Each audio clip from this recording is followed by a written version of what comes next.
जब तीर्थ में जाओ और वहां भंडारे बट रहे हो ना, मत खाया करो। ऐसे जीव के चटोर आदमी हैं, कोई भी बांट रहा हो उन्हें खाने से मतलब। जो बांट रहा है वो अन्न के साथ साथ अपना पाप भी बांट रहा है, और जो खा रहा है वो अन्न के साथ साथ उसके पाप भी खा रहा है। खाओ बेटा, खाओ। दो ही जगह खाना चाहिए। दो ही विध भोजन की जाए, राजन विपत पड़े या प्रीत, तेरे प्रीत न मोहे आपदा यह बड़ी अनरीत। भोजन दो ही स्थिति में किया जाता है, या तो भोजन कराने वाले के मन में भाव हो, अथवा भोजन करने वाले के ऊपर विपत्ति हो। न तो मेरे ऊपर कोई विपत्ति है और न तेरे मन में भाव है, तो बता मैं कैसे तेरे यहाँ के भोजन करता। तो हम लोग तो किसी के भी यहाँ जाके खड़े हो जाते हो, खा लेते हैं, हाँ या ना बोलो। तो आज ये बात नोट कर लो, जब भंडारे भंडारे में जैते हो ना जाके किसी के भी यहाँ, तो समझ लो उसके पाप खा रहे हो और अपने पुण्य प्रदान कर रहे हो उसे। हाँ, अब सीखो और ले लो। एक और बात, कितना भी खिला लो, खाने से इच्छाएं पूरी होती नहीं। इच्छाओं का बढ़ते रहना ही मृत्यु है। क्या जी? इच्छाओं का बढ़ते रहना ही मृत्यु है। इच्छाओं को पहचान लेना ही ज्ञान है। इच्छाओं का बढ़ते रहना ही मृत्यु है, इच्छाओं को पहचान लेना ही ज्ञान है, और इच्छाओं का त्याग कर देना ही वैराग्य है। उसे भंडारा पाना चाहिए कि नहीं, ऐसा लिखना चाहिए। तो जो विरक्त है, भगवद आश्रित है, अब वो चाहे भिक्षा से पेट भरे या भंडारे से, वो अलग अलग स्थिति होती है। जो भजनानंदी जन होते हैं वो भिक्षा वृत्ति स्वीकार करते हैं, क्योंकि भंडारे में कई तरह के अन्न का प्रयोग हो सकता है। मान लो किसी ने बड़ा पाप किया, लाख 2 लाख कि चलो संतों का भंडारा, तो वो पाप का हिस्सा फिर बुद्धि में भ्रष्टता पैदा। लेकिन गृहस्थ को नहीं पाना चाहिए, कदापि नहीं।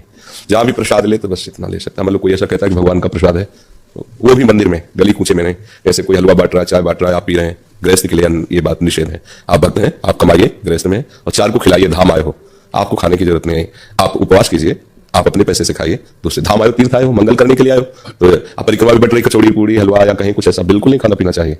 आप समझिए, यहाँ जो हो रहा है वो दान हो रहा है। दान लेने का अधिकार आपका नहीं है, आपका दान करने का अधिकार है। आप गृहस्थ में पैसे नहीं है, मत कीजिए दान, पर लीजिए भी नहीं। आपके पास भरपेट भोजन पाने के नहीं है तो थोड़ा कुछ ले लीजिए, पानी पी लीजिए, 1-2 दिन बाद कीजिए, चले जाइए। पर यहाँ किसी के यहाँ जैसे भंडारा हो रहा है, जाके बैठ गए खा लो। एक किसान था, वो खेत में हल चला रहा था, बैल जुते हुए थे, खेत को जोत रहा था। तभी लगभग 11:30-12 बज रहे थे। उसकी पत्नी, आपने गांव में सुना होगा, पति खेत में किसानी कर रहा होता है और पत्नी उसके लिए भोजन लेकर जा रही होती है ना। पत्नी भोजन लेकर के गई। भोजन में क्या? केवल अचार और रोटी। तभी वहां पर एक बहुत बड़े सिद्ध संत निकल रहे थे वहां से। संत के साथ भक्तों की बहुत बड़ी भीड़ भी थी। संत ने उस किसान और उस किसान की पत्नी को देखकर संत रुक गए और संत जाकर खेत में उस किसान के पास बैठ गए। किसान अचार रोटी खा रहा था, पत्नी 6 रोटी लाई थी। तो किसान जो था अपनी पत्नी से बोला, सुनो, 2 हम खाते हैं, 4 तुम खा लो। पत्नी बोली, मैं तो घर से आई हूँ, आप तो मेहनत कर रहे हैं, आप एक काम करिए, 5 रोटी खा लीजिए, मैं 1 ही खा लूंगी। तब तक साधु आ गए। साधु आए तो किसान ने खड़े होकर संत जी को बिठाया अपनी आसन दी। महाराज, खेत है, कहाँ बिठाऊं, ज्यादा सेवा नहीं, आप यहीं बैठिए, और मेरी पत्नी अचार रोटी लाई है, आप ये अचार रोटी खा लीजिए। संत के सामने एक पत्तल पर किसान ने अचार और रोटी रख दी, और संत बड़ी प्रसन्नता से किसान और किसान की पत्नी की ओर देख रहे हैं, और बड़ी प्रसन्नता से संत ने किसान ने 6 रोटी संत को दे दी। किसान ने, आप खा लीजिए, अतिथि देवो भव, हम तो फिर खा लेंगे। तो संत ने 2 रोटियां किसान को दी और 2 रोटी उसकी पत्नी को दी और 2 खुद ली और अचार भी तोड़ करके सबको दिया। और संत जब खाने लगे तो उनका एक बहुत बड़ा सेठ अमीर आदमी उनके संग था। उसने कहा, गुरुजी, हमने आपके लिए 56 भोग रखे, रसगुल्ला, रसमलाई, पूरी, पकौड़े, जलेबी, हलवा, बादाम, काजू और फलाना और ढिमका सब रखा, और आपने वो सब छोड़ के अचार रोटी खा रहे हैं। तो गुरुजी ने कहा, चल, तूने भी जो लाया है सब यहाँ रख। अब वो अभिमानी सेठ जो पैसे का बड़ा घमंड लिए गुरुजी के संग चलता था, मैं कोई कम हूं क्या? उस गुरुजी के सामने अचार रोटी भी थी और दूसरी तरफ उसकी पूरी, कचौरी और जलेबी और रसमलाई और जमाना भर का पकवान था। तब गुरुजी ने, बड़े सिद्ध पुरुष थे, तब गुरुजी ने उस सेठ की जो रोटियां थी, पूरियां थी, पकौड़ियां थी, जलेबियां थी, उन्हें हाथ में दबाकर दोनों हाथ से दबाया तो उनसे रक्त की धार निकल पड़ी।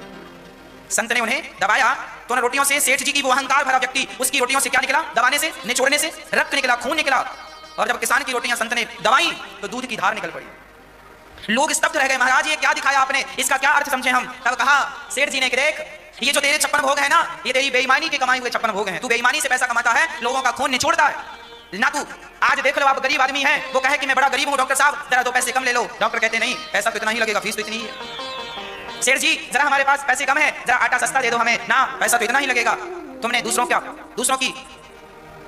तुमने कभी उनकी पीड़ा नहीं देखी, उनका दर्द नहीं देखा। हर हाल में बस लूटते गए, गलत काम करते गए, और उसी गलत काम से तुमने जो धन कमाया है, तुम्हारे बने पकवानों से देखो रक्त की धार निकल रही है। और ये किसान जो मेहनत करता है, हल चलाता है, मेहनत की रोटियां खाता है, तो भले वो बासी रोटियां हो, देखो उससे दूध निकल रहा है। मेहनत और ईमानदारी और सत्य की जो रोटियां है ना, वो दूध में डूबी हुई होती हैं, और पापाचार भ्रष्टाचार की जो रोटियां हैं, वो रक्त में डूबी होती हैं। अब आप देख लो कि आप रक्त में डूबी हुई रोटी खाते हैं या दूध में डूबी हुई रोटियां खाते हैं। इसलिए आप अपने जीवन में अपना सत्य, अपनी ईमानदारी कभी ना छोड़िएगा। सत्य को जाने मत दीजिएगा। जमाना झूठ बोल रहा है, बोलने दीजिए। जमाना गलत कर रहा है, करने दीजिए। पर आप अपने बच्चों को, आप अपने आप को यही शिक्षा दीजिए कि हमें सदा सत्य के मार्ग पर चलना है। हमें नहीं खाना ज्यादा 56 भोग, हम दाल रोटी, नमक रोटी खा लेंगे, पर ईमानदारी से, बिना किसी का दिल दुखाए।